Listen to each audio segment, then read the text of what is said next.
हाँ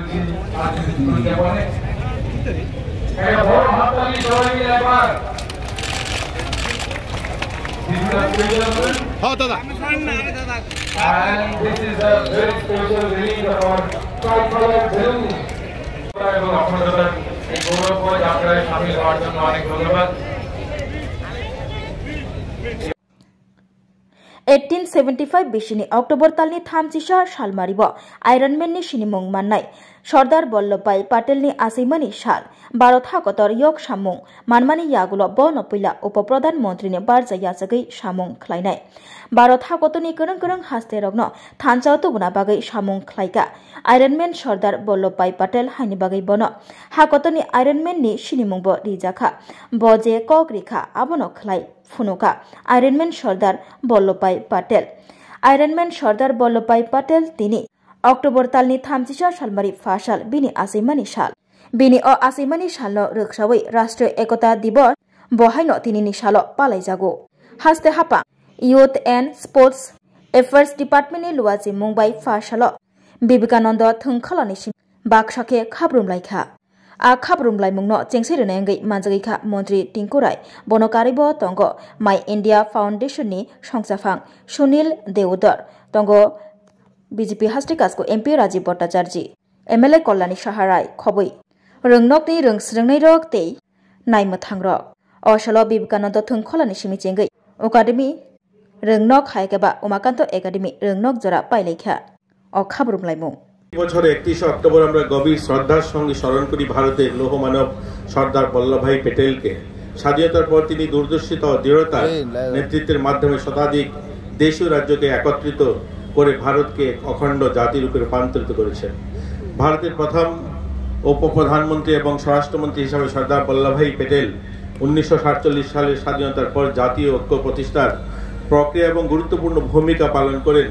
তাকে দায়িত্ব দেওয়া হয়েছিল 560টিরও বেশি দেশীয় রাজ্যকে একত্রিত করার, যা ভারতের প্রায় 40% ভূখণ্ডের থেকেও বেশি অংশ ছিল।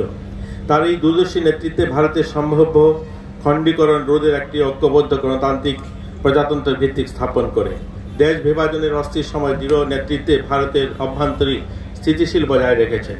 তিনি আরও প্রতিষ্ঠা করেন অল ইন্ডিয়া সার্ভিস, যা দেশের অখণ্ডতা রক্ষার জন্য স্টিল ফ্রেম হিসাবে কাজ করে চলছে। সর্দার প্যাটেলের জীবন আমাদের শেখায় সত্যিকার দেশপ্রেম শুধু আবেগ নয়, এটি দায়িত্ববোধ এবং অধ্যাবাস এবং অটল নৈতিকতার মিশ্রণ। তিনি বিশ্বাস করতেন যে জাতীয় ঐক্য কেবল ভৌগোলিক সীমারেখার মধ্যে সীমাবদ্ধ নয়, এটি মানুষের হৃদয়ের সংযোগ নিহিত। তার কথায় এক কথায় কোনো জাতি টিকে থাকতে পারে না। আজকের দিনে যখন আমরা রাষ্ট্রীয় একতা দিবস পালন করছি, তখন আমাদের মনে রাখতে হবে ঐক্যের অর্থ হলো বিচিত্র প্রতি শ্রদ্ধা। আমাদের দেশের বিভিন্ন ভাষা, ধর্ম, সংস্কৃতির পোশাক এবং খাদ্যাভ্যাস বিভিন্ন মিশ্রণেই বৈচিত্র্য আমাদের শক্তি এবং সেটিকে সংরক্ষণ এবং সম্মান জানানো আমাদের দায়িত্ব। ঐক্য মানে কেবল একসঙ্গে থাকা নয়, বরং একে অপরকে বোঝা, পরস্পরের প্রতি সহানুভূতি দেখানো এবং একসঙ্গে এগিয়ে যাওয়া। বিভাজনের যে কোনো প্রচেষ্টার বিরুদ্ধে আমাদের ঐক্যবদ্ধ প্রতিরোধ গড়ে তুলতে হবে। শান্তি, সম্প্রীতির, উন্নয়নের পথে দেশকে এগিয়ে নিয়ে যাওয়া হবে সর্দার প্যাটেলের প্রতি আমাদের প্রকৃত শ্রদ্ধা। চলুন আজকের এই দিনে আমরা সবাই প্রতিজ্ঞা করি আমরা সর্দার প্যাটেলের আদর্শকে জীবনে ধারণ করব। আমার আগের বক্তা বলেছেন যে এবার ভারত সরকারের পাশাপাশি আমাদের রাজ্য সরকারের অনেকগুলো কার্যক্রম হাতে নিয়েছে। ওনার এই ১০০তম জন্মবার্ষিকী অনুষ্ঠান উপলক্ষে আমরা আমাদের রাজ্যে আমাদের ক্রীড়া দপ্তর সহ অন্যান্য সামাজিক সংগঠনগুলো, এখানে ব্যবসায়ী বন্ধুরা, আমাদের বিভিন্ন এনজিও বা আমাদের এনএসএস ভলেন্টিয়ার, মাই ভারত ভলেন্টিয়ার সহ সকলে মিলে আমরা অনেকগুলো কার্যক্রম হাতে নিয়েছি। আমরা ইতিমধ্যে আমাদের রাজ্যের পশ্চিম জেলাতে অর্থাৎ আমাদের আগরতলা শহরে আমরা 10 তারিখে আমাদের রাজবাড়ির সামনের থেকে আমরা 10 কিলোমিটার পদযাত্রার জন্য সিদ্ধান্ত নিয়েছি, যেটা আমাদের রাজবাড়ির সামনের থেকে শুরু হবে এবং হাঁপানিয়া মেলা গ্রাউন্ড পর্যন্ত যাবে। এবং সেই পদযাত্রা চলাকালীন সময়ে বিভিন্ন মহাপুরুষ সহ আমাদের সর্দার বল্লভভাই প্যাটেলের জীবনী নিয়ে আলোচনা হবে, দেশাত্মবোধ নিয়ে আলোচনা হবে, সঙ্গীত কার্যক্রম থাকবে, স্বচ্ছ ভারত থাকবে। কারণ এই 150 বছর পূর্তিকে সামনে রেখে ভারত সরকার মাননীয় প্রধানমন্ত্রীজি সংকল্প নিয়েছেন যে আত্মনির্ভর ভারত নির্মাণের যে সংকল্প আমরা এই ওনার 150 বছরকে সামনে রেখে আমরা তাকে গ্রহণ করছি।